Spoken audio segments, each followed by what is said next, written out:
Assalamualaikum warahmatullahi wabarakatuh. Selamat sore teman-teman semua. Sore hari ini kita belajar CFA, konfirmasi faktor analisis. CFA bertujuan untuk mengetahui apakah betul indikator-indikator atau variabel observed ini atau variabel terukur adalah mewakili atau merupakan faktor dari variabel latennya PP. Oleh karena di sini PP langsung dijelaskan atau diukur dengan variabel-variabel ini, ukurnya ini, maka ini disebut dengan CFA first order atau order pertama. Kalau CFA second order atau three order, kedua dan order ketiga itu bagi pengetahuan aja begini. Contoh di atasnya ada variabel laten lagi. Itu akan dijelaskan oleh variabel laten di bawahnya. Kemudian variabel laten yang ini akan dijelaskan oleh variabel terukurnya. Itu disebut dengan second order. Jadi ada dua variabel laten. Kalau ada tiga variabel laten itu tiga order, kan? Third order. Pokoknya di atasnya ada variabel laten satu lagi, di atasnya lagi ada variabel laten lagi. Jadi variabel ini variabel laten berantai tiga, baru diukur oleh variabel observernya itu namanya tiga order atau order ketiga. Jadi kita ini semua order pertama atau first order. Kemudian tujuan dari CFA ini adalah untuk mengetahui, sebenarnya tadi saya sebutkan, untuk mengetahui apakah betul indikator ini merupakan perwakilan atau faktor dari variabelnya masing-masing.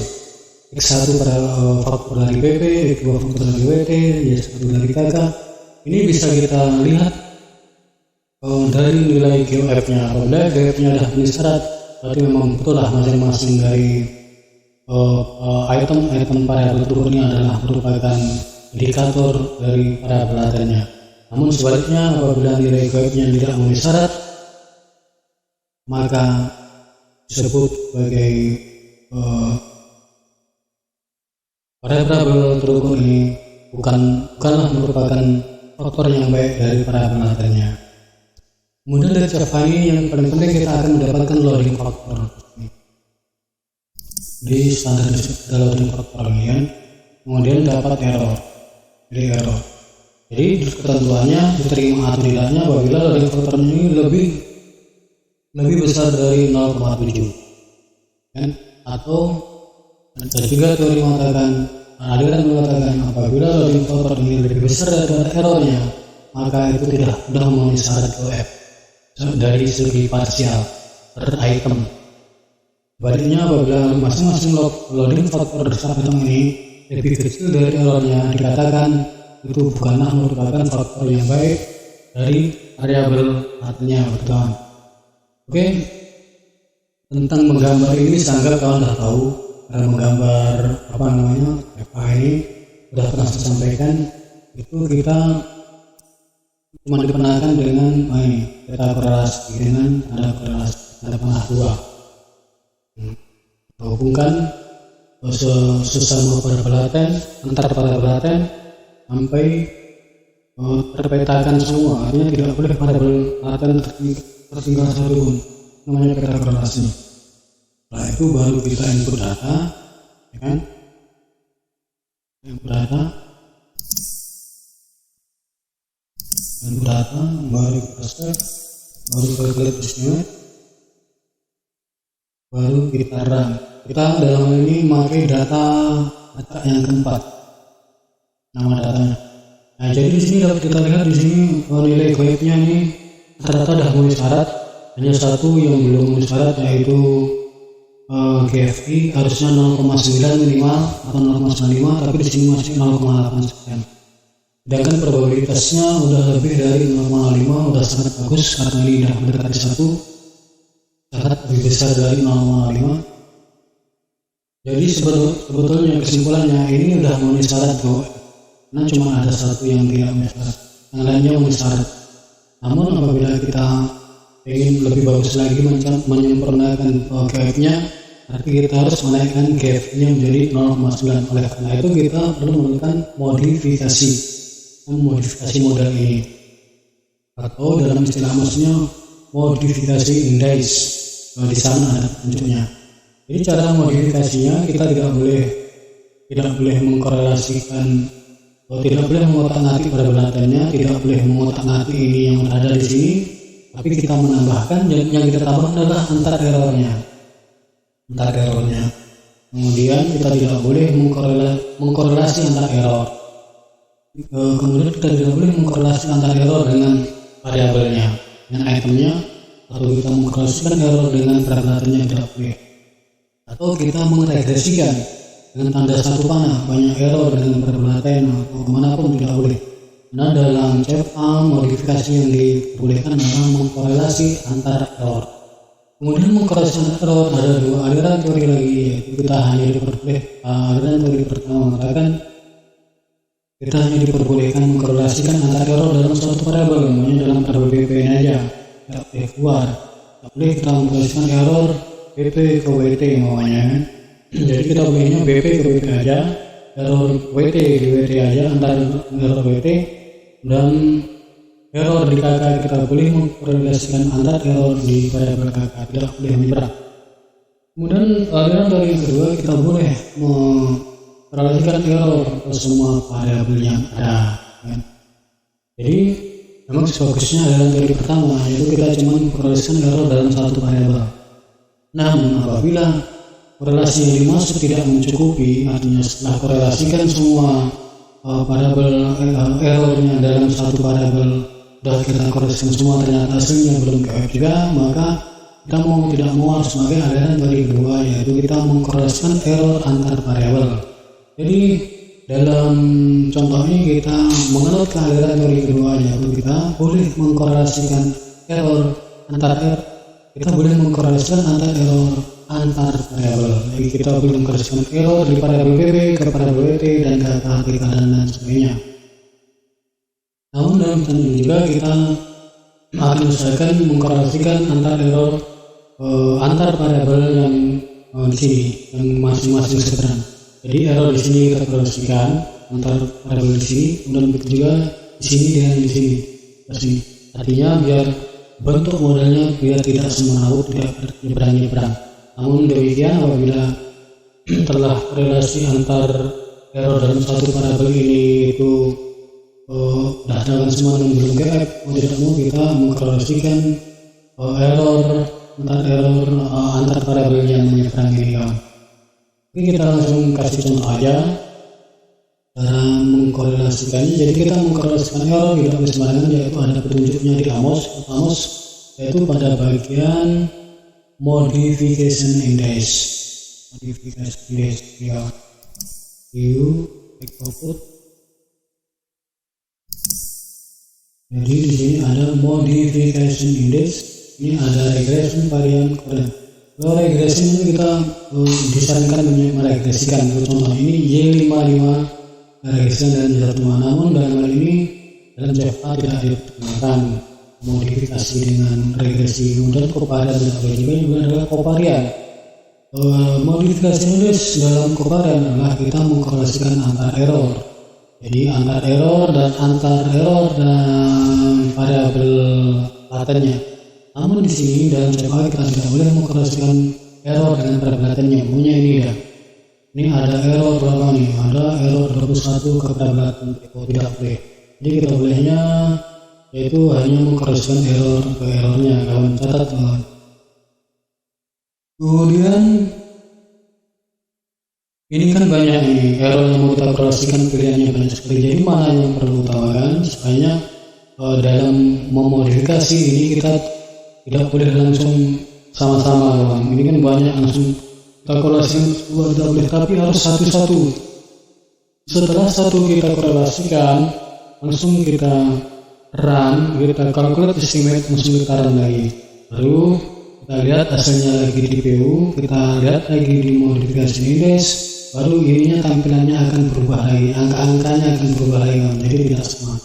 Jadi kesalahan besar adalah kawan langsung mengkorelasikan error secara bersamaan dalam jumlah yang banyak, itu adalah kesalahan fatal. Karena hasilnya nanti gapnya bukannya akan naik, tapi malah turun, akan malah semakin jelek.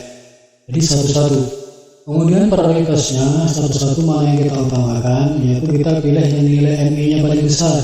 Dalam contoh ini MI yang paling besar adalah 17,481, yaitu error E7 dan error E17 itu harus kita korelasikan. Kemudian itu akan terjadi kenaikan pada GeoX sebesar 0,020. Bisa pada probabilitas kebanyakan dan parameter lainnya akan naik sebesar 0,020. Kemudian kalau di Cmin dan range itu kan nilainya semakin kecil semakin bagus, berarti akan berkurang besar 0,0220 gitu kan. Tapi bagi yang positif, yang semakin besar semakin bagus akan naik besar 0,020. Oke, jadi saran pertama ini adalah kita suruh mengkorelasikan variabel variabel E7 dan E17 seperti saran ini banyak, maka kita harus mengkorelasikan itu E7 dan E17.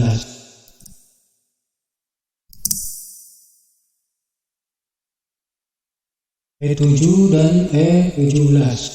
Wah, ini kan masih tampilan output kan. Tadi kan kita jadi kita balikkan lagi ke input. Ini tanda panah bawahnya berarti tanda panah input. Ini ke atas tanda panah output. Jadi kita korelasikan, kita pencet tanda panah 2 korelasi. Tadi sarannya berapa tadi? Yang MI-nya 17, E7 dan E17. E7 dan E17 kita cari E7 ada di sini. Kita korelasikan ke E17 ada di sini, ini dia.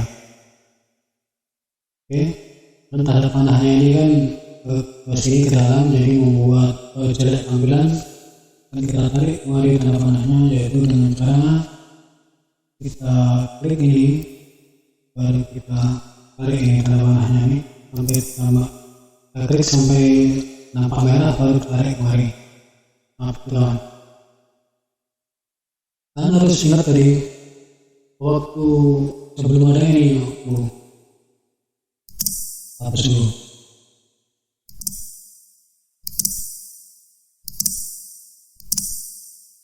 Jadi ini sebelum kita modifikasi kita harus tahu apa nilainya, kita catat dulu. Kita ingin tahu terjadi kenaikan atau penurunan. Terus ada terjadi penurunan pada probabilitas pada grade-nya, maka harus kita kembalikan lagi dengan diteruskan. Ini probabilitasnya 0,940, kemudian MNDF-nya 0,907. Jadi bagi acuan ini probabilitasnya aja kan. Nah, kita kan mau naikkan GFI ya. Jadi GFI di sini 0,881 kita catat 0,881. Setelah kita modifikasi yaitu E7 dan E17. E7 dan E17 ini yang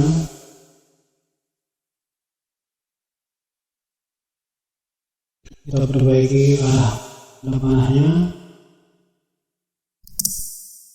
Oke, baru kita lakukan estimate lagi,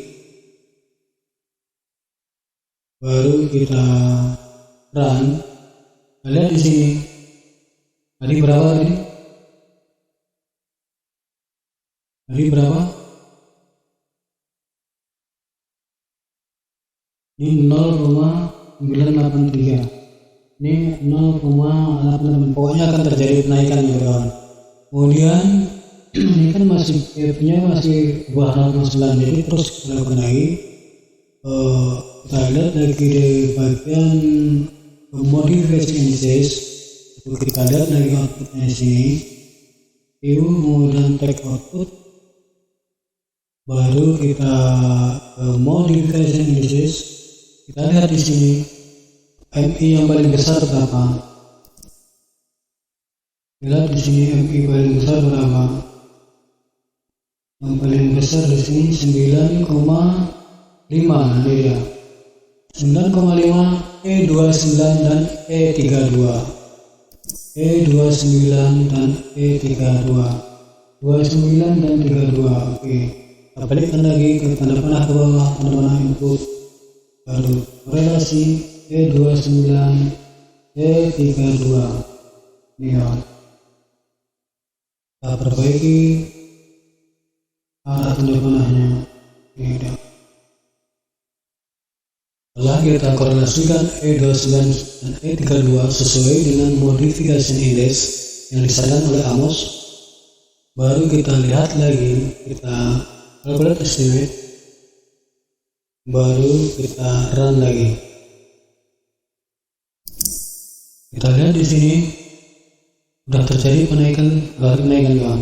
Tadi ini kalau nggak salah 0,885, sekarang menjadi 0,887.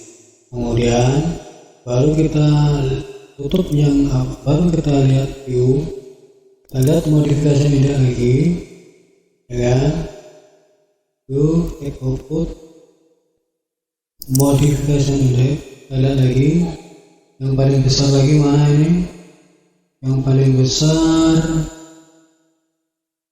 9,446, karena 9,466 ini adalah error dengan para pelatannya, maka ini tidak diperkenalkan. Maka kita cari yang lain lagi, yang paling besar yaitu 8449.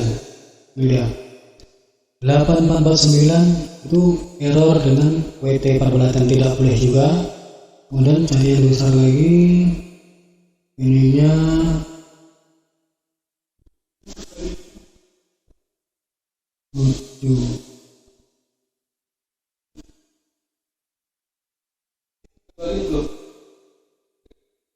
dan ada 7. Ini 7 ini di sini adalah error dengan perbuatan tidak boleh juga. 7 di atas pun itu pada perbuatan tidak boleh juga, berarti 7 6 ini dia, 64 ini dia. Ya, yang paling tinggi ini kawannya 6480, ini ada 6483.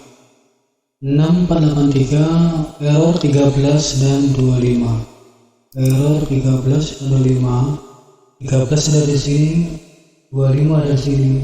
Berarti ini nyebrang, jadi kita tahan dulu, kita hindari dulu, kita cari yang tidak nyebrang. Berarti belum bisa. Yang error 13 dengan 25 belum bisa.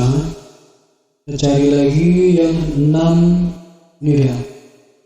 Ini 6467, 6483, 6483, 6480, 6480,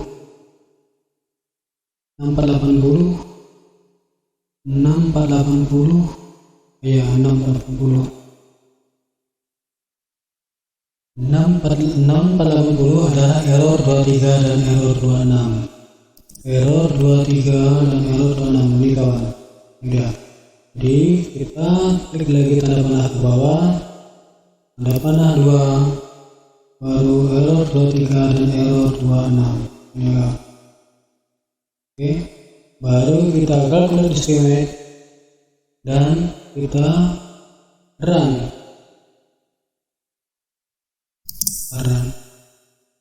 Jadi nilainya di sini udah naik, yaitu gapnya 0,88 dan probabilitasnya naik juga jadi 0,99. Jadi begitulah cara modifikasi dari CFA kawannya, sampai kalau lakukan terus seperti tadi sampai mendapatkan OGF yang memenuhi syarat. Jadi demikian dulu cara modifikasi dari CFA. Nanti kalau ada pertanyaan bisa kawan bertanya melalui WA. Kemudian setelah ini nanti kita lanjutkan dengan cara modifikasi dari SEM untuk equation modeling. Oke, terima kasih. Assalamualaikum warahmatullahi wabarakatuh. Selamat sore.